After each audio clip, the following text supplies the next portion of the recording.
আমি পরিষ্কার করে বলছি, যদি ভূমিকম্প হয় তাহলে জলোচ্ছ্বাস অনিবার্য।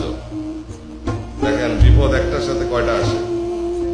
যদি ভূমিকম্প হয় তাহলে জলোচ্ছ্বাস অনিবার্য, আর জলোচ্ছ্বাস যদি হয় তাহলে কি অবস্থা হবে। ভূমিকম্পে যে শুধু বিল্ডিং ধসে পড়বে তা নয়, এই ঢাকা শহরের নিচে পানির স্তর নেমে গেছে। পানির স্তর নেমে গেছে কারণ ঢাকা শহর থেকে তো পানি তোলা হচ্ছে, প্রায় 1.5-2 কোটি লোকের পানি আনা হচ্ছে অবিরত ভাবে, এবং এই পানির কারণ ভূস্তরের নিচে, ভূত্বকের নিচে পানির স্তর নেমে গেছে।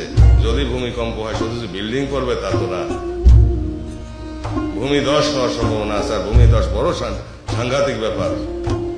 এই ভূমিকম্পের কারণে বহু এক দেশ থেকে আর এক দেশ সাগর হয়ে যায়। কেবলাজান যে বলছিলেন, আকাশে বাতাসে অন্তরিক্ষে বিপদ ছাড়া কিছু দেখবা না, বিপদে বাড়ির চোটে মানুষ আমার পতাকা নিচে আশ্রয় নিবে।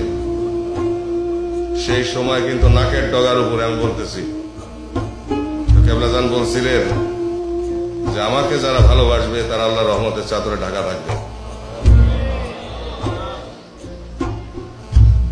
আজকে সেই সময়। তাকায় দেখেন পশ্চিমে, উপমহাদেশের পশ্চিমে তাকায় দেখেন, হিন্দুকুশ পর্বতমালার ওইদিকে দেখেন, তারপরে দেখেন, অবস্থা বিশ্লেষণ করেন।